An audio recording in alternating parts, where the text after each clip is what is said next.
What's going on, Sports Wars? This is Ryan with the Outpost and GeeksandGamers.com, and the NFL is struggling to deal with the backlash right now from another positive COVID test for the Tennessee Titans. It puts this week's game against the Buffalo Bills in jeopardy. No one's quite sure what's going to happen at this point, but there are a lot of people out for blood against the Tennessee Titans for being so irresponsible. They should be punished for all getting COVID. So we're going to take a look at it. We're going to see who is actually testing positive, and I want to show you the people out there who think that the Tennessee Titans need to be burned at the stake for what they have done. So you can see right here, Tennessee Titans have another positive COVID test. An inconclusive positive test from Wednesday was also confirmed positive, bringing the total number of positive tests within the Titans organization to 23 since September 24th. Now, if you remember, on September 24th, when we first started getting those tests, the game against the Steelers was moved. They decided to shift bye weeks around a little bit, and that game is going to be made up. However, if they have to cancel this game, when are they going to be able to make it up? I know the NFL did leave a little wiggle room between the end of the regular season, the beginning of postseason, but that would put those teams at a disadvantage if they had to make it up then.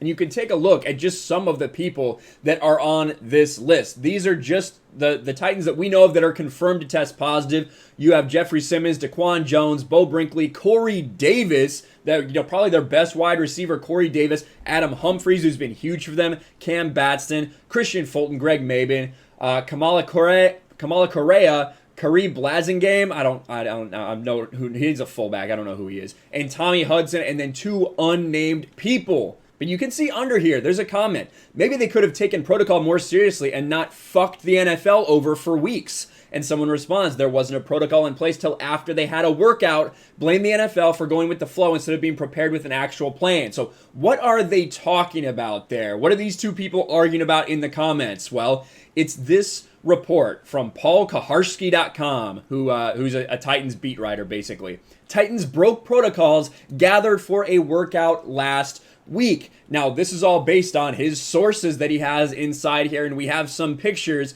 The Titans haven't officially come out and said, yes, we did this, but the kind of general consensus is that, yes, it was them. They did go for this workout. However, it should be noted, as we'll show later, the official directive for them not to gather together didn't come out until October, not when they gathered for this. So they were not breaking any protocol necessarily from the NFL. A league source said that once the Titans building was closed down on September 29th, the franchise was told there'd be no in-person meetings, workouts, or activities at the facility or elsewhere. But students at the private school saw a large group of adult football players they identified as the Titans working out. Another source said he saw Ryan Tannehill there. And you can see that these pictures that they have, it does seem to be the Tennessee Titans. These are the Titans DBs working out there. So it does seem like they held an out-of-facility workout, which may have led to the spread of coronavirus, and people are out for blood. Look at what Torrey Smith said. Torrey Smith, former NFL player, the Titans should have to take a loss and play next week because of their irresponsible action. So he wants the Titans to forfeit the game because they got COVID. And like I said, we need to show this. The league memo that was sent to teams on October 1st is important to consider. The players that gathered at Montgomery Bell Academy did so on September 30th. Because you can see, this is what they sent out to them saying not to gather, that you officially are not allowed to gather. Sent on October 1st. They gathered before that. They had their practice before that. So technically, it doesn't seem like they were in any violation. They just got together and worked out. So should they really be forced to forfeit this game and, more importantly, give the Bills an automatic win? I think that might be even more strange to consider. If you're going to punish the Titans, okay, I guess I get where you're coming from, but now you're going to give an advantage to this team, an automatic win on a 16-game season schedule.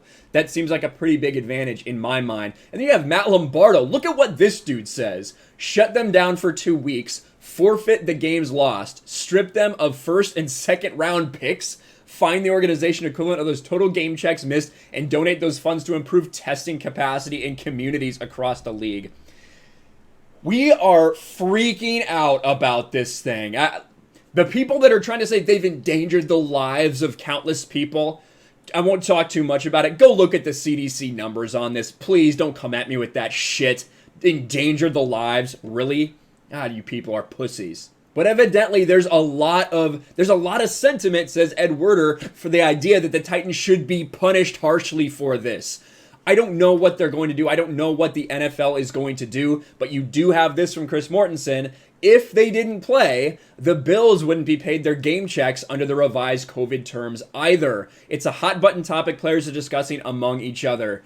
There's no doubt that people are mad at the Tennessee Titans for yet another positive COVID test, the potential of delaying and having to reschedule these games, and the fact that they gathered together after their facility was shut down. I don't know what the NFL is going to decide to do, but there's one thing you can almost guarantee: it will be a shit show. Let me know what you guys think in the comments below. Smash a like button, subscribe to the channel, ring the bell for notifications, share this video out there, and I'll talk to you later.